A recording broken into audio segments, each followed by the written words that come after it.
George Mine ocupa un lugar más que destacado en el simbolismo europeo, como dibujante, como artista gráfico, como escultor.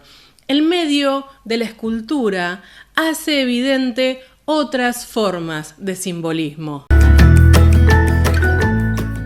Les doy la bienvenida un viernes más y este tema no podíamos demorarlo mucho más. Hoy, si sale todo bien, vamos a poner unos puntitos más en profundidad al simbolismo y también vamos a meternos con otras de sus formas expresivas que no habíamos abordado en detalle y tiene que ver con la escultura. Y además lo vamos a hacer dentro de lo que se caracteriza de alguna manera como el simbolismo internacional. En esencia, todos aquellos artistas que adhieren a estas ideas que no están en Francia. Por ejemplo, como cuando hablamos de Rubens. Y de hecho, hoy vamos a hablar de un compatriota de Rubens que, por supuesto, nació en Bélgica. A ver, ¿qué es esto del simbolismo internacional? ¿O por qué se cataloga así a estos artistas fuera de Francia? Por un lado, para darle jerarquía a partir de la historia del arte a lo que implicó el simbolismo. La historiografía más común dice que en Francia nace el impresionismo, que da pie al postimpresionismo, que da pie al fauvismo, que a su vez se engendra el cubismo. Bueno, lo cierto es que esto es una verdad ni siquiera a medias, diría, bastante diluida. No se puede explicar el arte de fin de siglo, no se puede explicar las vanguardias históricas sin entender el simbolismo. Algo que se dieron cuenta a partir de 1930, 1940, cuando dijeron, estas vanguardias, ¿de dónde vienen? Porque todo tiene que ver con todo y por algo también, por ejemplo, en el caso de la escultura simbolista, nos tomamos un buen rato en su momento para hablar de la escultura etnográfica, de la policromía, etcétera, etcétera. Y esto es mucho más importante aún en el tema de la escultura, porque realmente cuando hablamos de escultura simbolista, hablamos de obras que se van completamente del canon. De alguna manera el simbolismo, tanto en pintura como en escultura, se parece un poco al manierismo, ¿no? Es un grupo de determinados intelectuales, un círculo reducido que crea sus propios códigos, que responden más a determinado tipo de ideas y símbolos antes que necesariamente una técnica, porque cada uno sigue su camino. Y en ese orden y en relación al manierismo, el simbolismo también es un movimiento internacional. No es algo que quede en el círculo parisino. De hecho, serán los simbolistas de otras nacionalidades, belgas, austríacos, hola, ¿qué tal? Secesión, rusos, el simbolismo ruso súper interesante, suizos, etcétera, etcétera. El punto es que todo este simbolismo internacional, todos estos artistas no solamente buscarán su forma de expresión en sus países, sino que, claro, suman, por ejemplo, el Salón de los Rosecois en París y le dan impulso al movimiento. Movimiento que, repito, no constituye una vanguardia, no es un grupo que se junta para hacer algo de una determinada manera. Son expresiones individuales. En ese orden, y al atribuirle más importancia a las expresiones filosóficas, espirituales, literarias, no son tan incompatibles con el salón. Gustave Moreau, por ejemplo, participará en algunos momentos, pero lo cierto es que era un lenguaje prácticamente incomprendido por la burguesía, que en ese momento estaba constituyéndose en tanto público de arte. Motivo por el cual no encuentran lugar pleno en el salón oficial y van encontrando, ¿no?, sus medios de expresión en otros lugares. ¿Qué pasa en la escultura? Como siempre digo, en general llega un poquito después, ¿no? Porque los métodos de aprendizaje, de formación, son plenamente clásicos, las formas de moldear, y hace que romper esas estructuras no sea algo tan sencillo para un escultor. Ahora, como ya habíamos contado en la entrada anterior, que se los voy a dejar por aquí linkeadas y se las recomiendo mucho, a partir de 1850 empiezan a pasar otras cosas. Hay, a través de la llamada escultura etnográfica o ecléctica, empiezan a aparecer otros tipos fisonómicos de África, de Asia. Se empieza a recuperar lo que era el arte primitivo. Se debate la idea de que incluso la estatuaria clásica griega y romana era policromada. Esto del mármol blanco ya no iba tanto o no se justificaba, al menos en términos científicos. Y no se ve con malos ojos todo lo que pasaba durante la Edad Media, en donde, sobre todo durante el gótico, la escultura también era policromada. Y los tipos físicos eran muy, muy distintos, porque bueno, claro, sobre todo la escultura religiosa, que es apenas donde se pudo expresar en el gótico, nada que ver con Grecia y Roma, lejos de Grecia y Roma. Y esto ya es una alerta para que afilen el ojo, porque la escultura que vamos a ver hoy es muy especial y creo que claramente se nos presenta como simbólica. Georges Mine será uno de esos pocos escultores que incluso también tenga participación en el grupo de los 20 en Bélgica, que creo que un poquito lo comenté cuando hablamos de Rubens, y también en el Salón de los Rose-Croix, ahí con Peladam. Entonces, luego de esta mini introducción, nos vamos con nuestro amigo Georges Mine. El otro día en una traducción me aparecía como Jorge Minas, la verdad, se pasan. Él nace en la maravillosa ciudad de Gante, tiene 4 hermanos, un hermano mayor que terminará siendo arquitecto como su padre y 2 hermanas menores, una de las cuales tristemente va a morir. No hay mucho más datos sobre su infancia, pero sí sabemos de algunas inquietudes e inclinaciones que tenía nuestro jovencito Georgecito.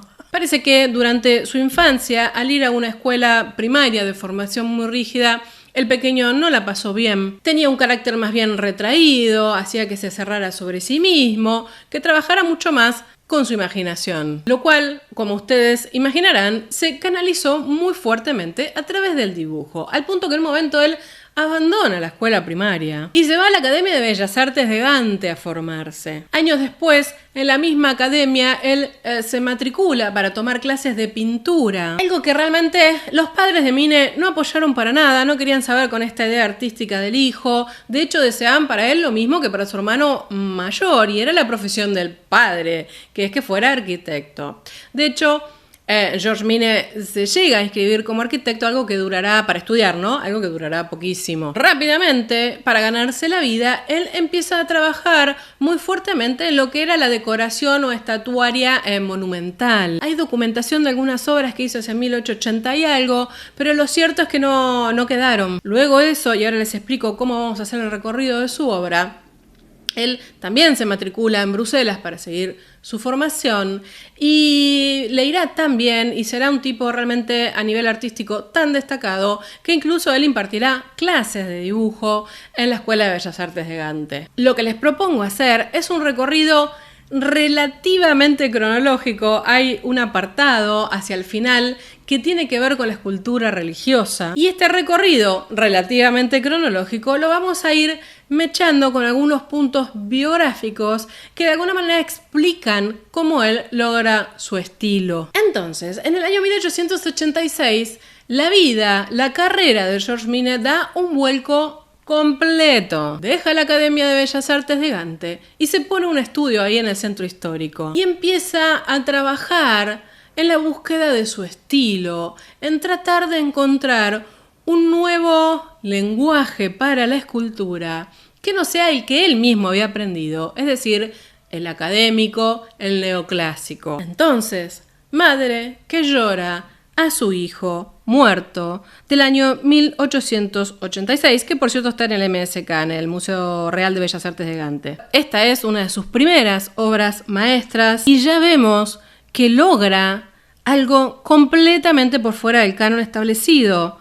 Imágenes con mucho poder de expresión, simples, directas. También vamos a empezar a ver acá motivos que serán recurrentes en su obra. Cuando él hace esta pieza, tiene apenas 20 años. Fue la primera obra completa del artista y también creo que viéndola uno puede decir de las más dramáticas. Una mujer desesperada aprieta convulsivamente contra su cuerpo a su hijo, que ya está muerto. Cuerpos delgados, famélicos, que muestran cierta crudeza, una crudeza casi primitiva. Uno podría pensar que el artista, mientras estaba diseñando esto o mientras lo estaba moldeando, sentía compasión por esa persona que está reflejando que está sufriendo. Una postura frontal, esa suerte de fusión de los cuerpos que vamos a ver que es bastante recurrente, bastante cerrado sobre sí mismo, no es una obra plenamente abierta, al punto que,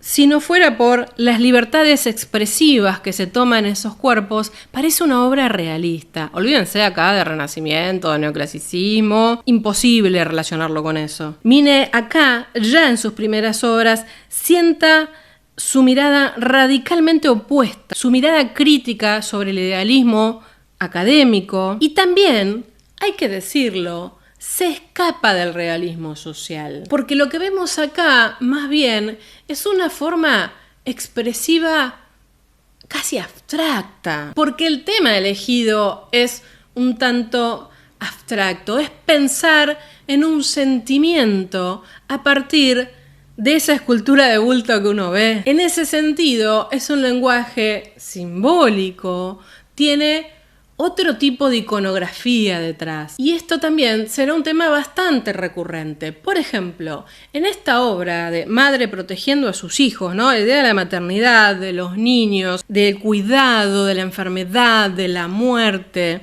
de la vulnerabilidad, está muy presente en él. Esta obra está en el Beuysman y también es parte de este punto de inflexión en donde él logra un trabajo muy introspectivo y a la vez muy expresivo, claro en términos de lo que quiere transmitir. Y acá tenemos que empezar a poner algunos puntos de su biografía. Él entra en este momento en contacto con el círculo de los escritores simbolistas belgas, entre ellos Maeterlinck, alguien que va a ser fundamental también en su vida, ¿no? Porque generaron como un dúo, uno desde el lado literario y el otro desde el lado del lenguaje plástico. De hecho, algún crítico de la época decía que uno y otro eran como simétricos. A partir de esta relación, él se compromete tanto como Maeterlinck en el arte medieval. Hay toda una idea con la mística de la Alta Edad Media que hace que Maeterlinck, se ponga a traducir algunos escritos del momento, incluso recitaba para sus amigos. Y lo que le llamaba la atención era como el comportamiento espiritual que recuperan o tratan ellos de recuperar a partir de un reino de cierta creación sensual. Sensual en términos expresivos, quiero decir. Él participa por primera vez en el Salón Trianual de Gante de 1889 con 2 piezas, una de las cuales es la que vamos a ver ahora, que es Pequeña figura herida. Abre acá también Mine otro tema que para él va a ser recurrente, que tiene que ver con la niñez y la adolescencia en solitario, ¿no? Esta ven ustedes qué distinta que es de las anteriores, es una obra mucho más abierta, de hecho el propio hueco, ¿no? Que deja este chiquito entre las piernas es muy llamativo. De esta imagen hará otras versiones. Y de hecho, cuando uno piensa la obra de Mine, de las más de 100 obras escultóricas que se conocen de él, es decir, tiene una producción muy grande, la mayoría son posteriores a 1900. Yo acá me estoy centrando justamente en los años previos a cruzar al 1900, aunque lo vamos a cruzar con algunas obras, porque me parece que es donde él realmente desarrolla y produce todo un lenguaje propio. Acá seguimos viendo un artista joven que apuesta también a estos modelos más primitivos, a estos cuerpos excesivamente delgados, para nada musculosos, figuras humildes, con cierta delicadeza, pero que se nos presentan modestas en su moldeado también. Parece estar buscando la expresión profunda de un sentimiento, algo que nos revele el espíritu humano. Son raros sus temas hasta ahora, como podrán ver. Por suerte, se conserva el cuaderno de bocetos de Mine. El MSK de Gante tiene una gran cantidad de estas obras. Yo hoy me tenté de traer algunas, no quise traer mucho porque los dibujos de Mine darían para otra entrada sin duda, y si les interesa me lo van a hacer saber, estoy segura. Esto venía a que en sus dibujos uno ve cómo él busca la solución escultórica. Y así, seguidito, él presenta también esta obra, una de las más conocidas también, digamos, Hombre y Mujer de Rodillas. Y mientras observamos esta obra, yo quería citarles la crítica de Émile Berain, que fue a la exposición y escribió lo siguiente. Y luego están las imágenes esculpidas por el señor Mine, un debutante. Parece que al principio no querían exhibirlas. Entre toda la banalidad elogiada por las manos bendecidas del jurado oficial, naturalmente se alejan del espectáculo. Expresa juventud, fortaleza y poder. Aunque son diminutas y están escondidas en el piso, todavía llaman la atención. Explora la plástica desde movimientos simples, ingenuos y primitivos, contrario a toda convención y realización, rehúye toda pomposidad y grandilocuencia, que son como la retórica del arte escultórico, y se concentra en un mundo especial lleno de melancolía y religiosidad, como un albañil medieval en cuyos pasos camina. Si la gente alguna vez recuerda el Salón de Gante, será gracias a él. Creo que lo describió, pero ¿qué puedo decir yo? Mine será famoso por sus jóvenes y mujeres arrodilladas. De hecho, a este hombre y mujer arrodillados en el momento se lo llamó Adán y Eva. Pero lo que me interesa de esta escultura y por lo que lo traje es porque también inaugura un tipo dentro de él, ¿no? Tenemos a la madre sufriente, tenemos a los niños y adolescentes y tenemos a estas figuras de rodillas. Y sobre esta pieza, para ver algunos detalles, vean ustedes que no se disimuló la costura del molde, ¿no? En esta copia que hay en Gante. Y las características de las esculturas también de este primer momento, como ya lo dijo muy bien nuestro señor crítico, es que son pequeñas, esbeltas y muy introvertidas. Hay un periodo entre 1890 y el 93 en el que no hay esculturas de Mine. En ese momento él se dedica un poco más a la obra gráfica. Hay que decir también algo, ¿no? Y es que los artistas simbolistas en general, si tenían que ganarse la vida de algo, sean escultores o pintores, lo hacían en general a través de la gráfica. Los contrataban para ilustrar libros, algo de esto hablamos con Rubbs.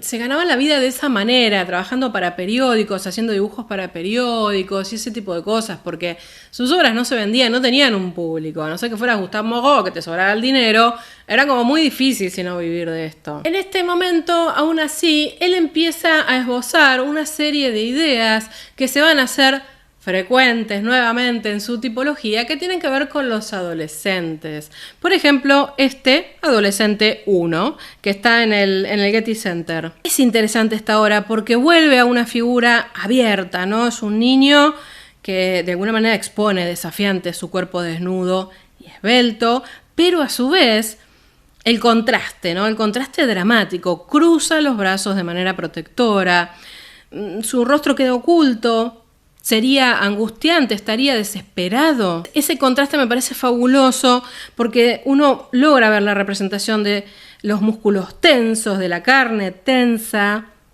que están sobre esas piernitas tan delgadas. Realmente un gran logro de la talla. Y a pesar de no ser una escultura demasiado grande, el hecho de que tenga una composición aún así tan simétrica le da como una escala más monumental. Esto se va a profundizar a partir de 1895, donde él desarrolla una serie de temas artísticos más característicos, ¿no? En general, las figuras de adolescentes introvertidos, arrodillados, con la cabeza inclinada, frágiles, aislados del mundo. Y en estas figuras tan lánguidas uno puede ver no solamente el rechazo a lo que pasaba en el clasicismo, en el Renacimiento, sino también un poco al barroco, ¿no? Completamente alejado de eso. Se va a una pureza inspirada más en Puvis de Chavannes, ¿no? Uno de los primeros o precursor del simbolismo, en donde aparecen estos personajes aislados, introvertidos, ¿cómo decirlo? Ensimismados. Ante estas obras, Henry Valdevelde, por ejemplo,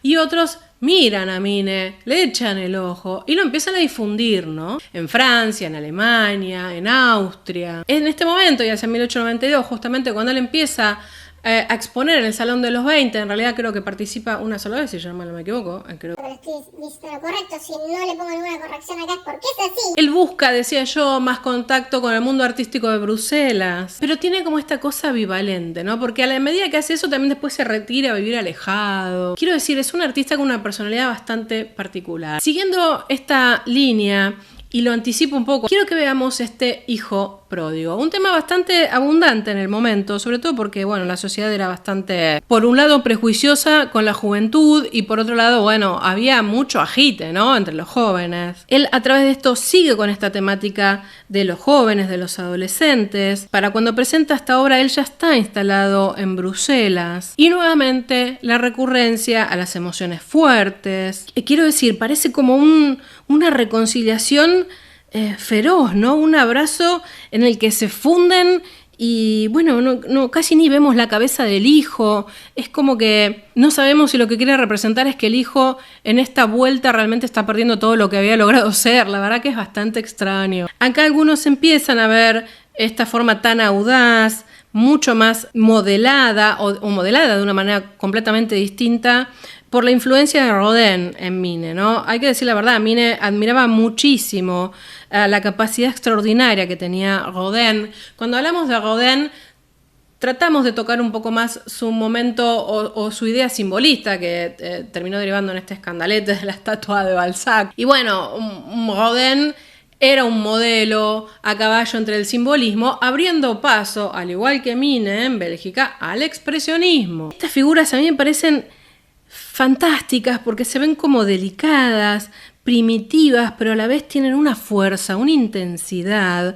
Por supuesto, a la crítica ya tanto esto no le cerró, sobre todo a la crítica conservadora, pero bueno, algunos artistas progres como Eugène de Mulder, Grégoire Leroy y otros tantos, bueno, lo defendieron bastante. De hecho, hablan, ¿no?, de esta idea de la originalidad que presenta Mine, cómo de alguna manera está rejuveneciendo la escultura. Y amerita un poco contar la anécdota. Decía yo que Mine admiraba tanto a Rodin que va a conocerlo y se quiere inscribir como alumno en su taller.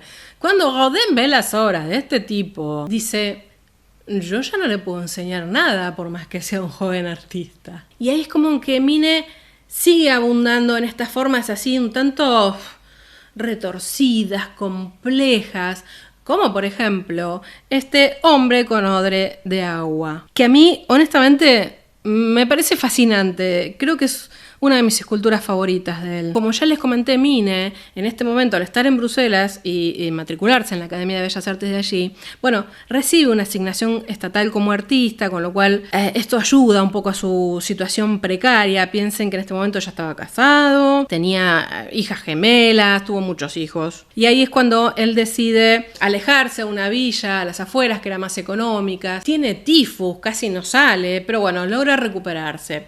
Ahora, me fui por las ramas, vamos a la hora. Decía yo, este es uno de los momentos más creativos. Ven ustedes el complejo diseño de este cuerpo, cómo cruza los brazos. Si bien las piernas están bien plantadas, nuevamente se nos escapa la expresión del rostro. Uno puede intuir que es alguien que no quiere mostrarse a sí mismo, que no quiere exponerse. Y como vieron hasta ahora, estuvimos hablando de yeso, estuvimos hablando de bronce, estuvimos hablando de mármol. Y les traje ahora esta obra que está en bronce, que se llama Chica bañándose, que está en el Rijksmuseum. No tanto porque me parezca algo de lo más destacado de él, ni mucho menos, sino porque me ayuda a contarles que, por ejemplo, al ver este modelado, nos parece algo bastante distinto de la obra de Mine. Se perciben las líneas, la composición. Pero ¿qué es lo que pasa? Mine, y acá viene todo un debate, modelaba en arcilla, también modelaba en yeso, pero él nunca esculpió ni el mármol, ni trabajó el bronce. Eso él lo terciarizaba, lo encargaba. Eso hace que muchas obras, cuando uno ve, por ejemplo, el modelado en yeso y después ve cómo se trasladó al bronce, parezcan como si fueran distintas, como si estuviera la mano de otro, y es que realmente está la mano de otro. A mí me parece que en esta chica bañándose se nota muchísimo además. En ese sentido, algunos dicen, bueno, él no estaba involucrado en la producción de la obra porque terminaba dejándoselo a otros practicantes, y eso hace que la obra final o las obras finales, porque a veces hacían más de una copia, bueno, no tuvieran la misma calidad o tuvieran calidad desigual. Algo que, bueno, ha llevado a debatir el tema de la autenticidad de muchas de sus obras, ¿no? Y ahora, quizás su obra más conocida y que tiene más réplicas en realidad en todos lados, que es esta fuente de las rodillas. Vamos a ver nosotros primero la versión que está en el MSK de Gante, pero van a ver ahora que la van a poder encontrar en otros tantos lugares, por ejemplo en Essen, en Alemania. Una obra inquietante, una obra simbolista. Él acá de alguna manera replica esta idea del joven adolescente arrodillado y lo va multiplicando, ¿no? Nos encontramos con una repetición quíntuple de un joven introvertido, delgado, estilizado, inquietante, como todas sus figuras. Algunos ven en esto una actitud religiosa, como que se podría haber inspirado en el retablo de Gante, en el panel central, en la fuente, ¿no? que está en la Catedral de San Bavón, del que hemos hablado, por supuesto, les voy a dejar el link. Cuando Mina hace este conjunto y lo modela, hay un coleccionista alemán, Karl Ernst Osthaus, que le pide uno, que es el que hoy se encuentra en Essen, en el Museo de Essen. Y también finalmente, luego se hará en la ciudad de Gante, en la hermosa ciudad de Gante, esta obra que es parte de una fuente pública. Vemos acá cómo empieza un cambio en la obra de Mine, parece un poquito, ¿no?, una tendencia más hacia el arte, hacia el art déco, quiero decir. Esta obra es muy atractiva además porque, bueno, la técnica de la repetición es súper antigua y Mine la recupera, ¿no? Estas figuras iguales en una actitud extraña, que transmite cierta soledad, cierta nostalgia. Yo creo reforzado además por un lenguaje tan simple y tan lineal. Algunos dicen, no, más que un sentido religioso acá, tendríamos que estar pensando en Narciso, y también puede ser. Con la fuente de los arrodillados o de los jóvenes arrodillados, Mine un poco entra en la escena internacional. En Viena lo adoran. De hecho, en 1900 él expone en La Secesión, será una importante influencia para Gustav Klimt. Y ahora nos salimos un poquito de la línea cronológica, aunque no biográfica, para tomarnos 2 minutos y ver algo de su escultura religiosa. Por supuesto que el hijo pródigo lo podríamos haber incluido ahí, pero me interesa mucho separar estas obras por lo siguiente. En una de las incursiones de Mine, ya casado y con hijos, ¿no?, en las que decide retirarse fuera de Gante, fuera de Bruselas, etcétera, etcétera, bueno, se le ocurre dedicarse a la agricultura y por supuesto lo va muy mal, la pasan económicamente fatal.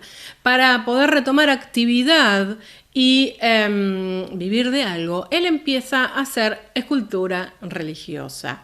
Aún así, miren, por ejemplo, lo que es este busto rezando, algunos lo llaman monja rezando. Tiene distintas versiones en madera y en bronce, desde 1894, y yo no puedo verlo más que como una obra simbolista.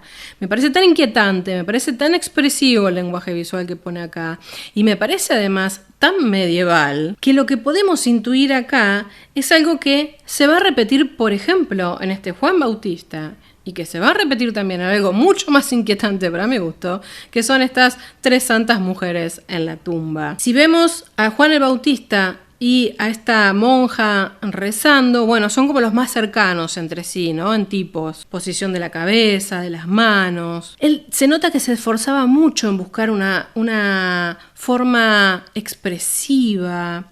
Vean ustedes en el caso de la monja y también de Juan el Bautista, ¿no?, los surcos de la expresión facial que le dan como más intensidad de actuación, el trabajo con los pliegues. Aún así, al tomar estos tópicos, si se quiere, un poco más universales, en relación a lo que le pedían y a lo que él hacía, vean ustedes cómo no abandona la emoción, la expresión humana, sigue con esos cuerpos esbeltos, esas líneas onduladas, complejas, y de alguna manera está entregando todo un repertorio al Art Nouveau. Y por último, unos segundos para mirar de nuevo estas 3 mujeres sentadas en la tumba. Realmente es una situación inquietante, se supone que está representando un momento de la pasión de Cristo. Sin embargo, él está poniendo la actuación de las mujeres en primer plano y en una actitud de duelo, ¿no? Se pierde la idea narrativa, se pierde un poco la historia, porque uno se queda prendado de la expresión de tristeza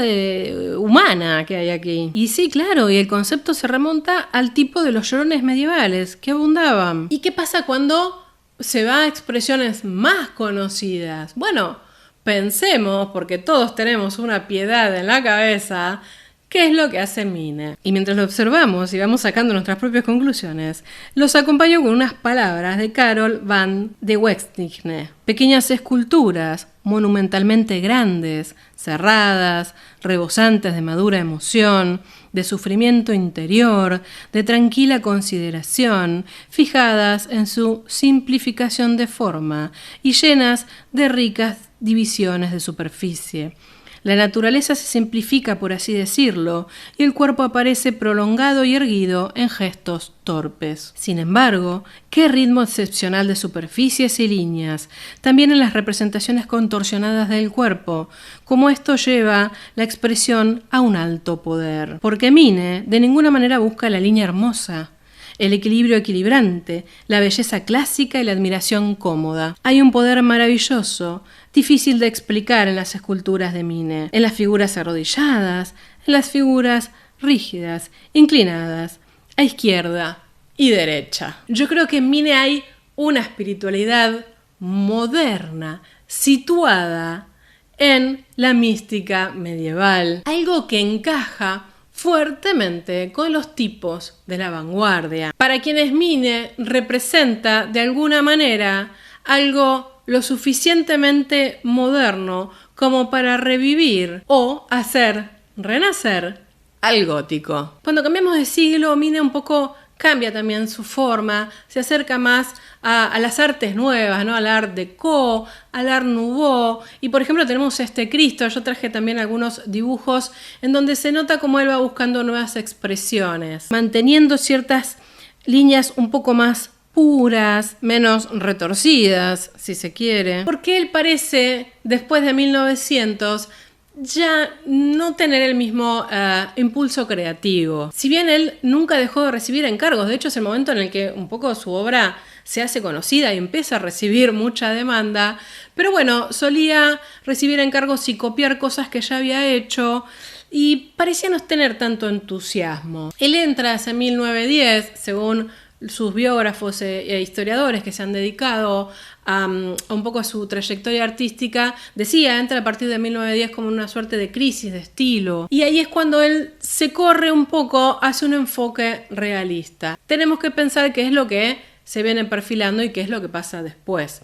Se llaman guerras mundiales. A mí no deja de parecerme profundamente interesante, si se quiere, la conexión entre el arte simbolista previo a 1900, ¿qué es lo que expresa? Imagínense el hijo pródigo, la madre sufriendo a su hijo, algo que quizás él deja después de 1900, pero que como tema y como forma, imagínense lo fuerte que pegó cuando la Gran Guerra. Toda esa tristeza, esa desolación, esto que traía el simbolismo, ¿no? Tan inquietante y que de alguna manera eran visionarios. Y es irónico, pero entendible además, porque bueno, obviamente nosotros estamos hablando ya con conocimiento de todo lo que pasó después, como toda esa fuerza expresiva de alguna manera se come el espíritu de Mine, ¿no? A partir de 1900, pero él ya había anticipado todo.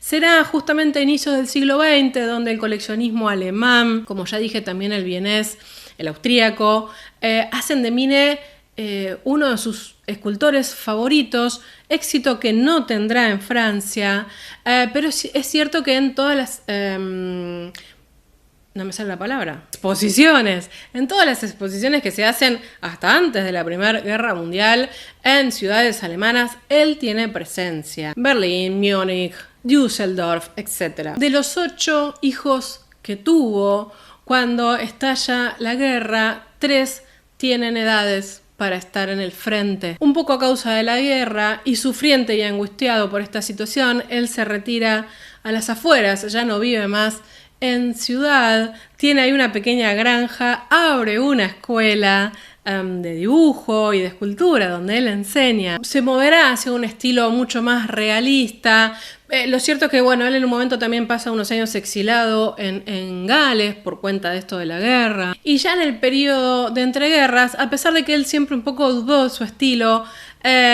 su Europa no lo había abandonado. De hecho, en 1930 se publica una biografía de él con toda su obra. Siguió activo toda su vida, quizás ya no con la potencia y la fuerza de las obras que vimos. Y en el año 1941 muere a los 74 años de edad. Y creo que todo este combo que vimos de un poco la biografía y de la obra de Mine nos habla mucho del clima finisecular, de lo que estuvo pasando en las primeras décadas del siglo XX, ¿no? Como los artistas quedaron mentalmente destrozados, agotados y anulados muchas veces en su faceta creativa por toda la barbarie que les tocó vivir, pero habían dejado todo armado, ¿no? A fines del siglo XIX, para poder entroncar fuertemente, para dar vida, para explicar a los movimientos de vanguardia. Y creo que la obra de Mine claramente hace su gran aporte al expresionismo. Hasta aquí entonces la entrada del día de hoy. Espero la hayan disfrutado. A mí me parece un artista súper interesante y, por cierto, como dije, mucha de su obra está en el MSK de Gante, el museo que tuve oportunidad de visitar en el 2022, así que les voy a dejar acá la listita de museos por si quieren aproximarse un poco más a su colección. Es un museo muy visitable, muy disfrutable, se recorre de una manera muy amable además, pero no me voy a ir por las ramas, se lo voy a dejar por aquí linkeados y si no también en la caja de descripción.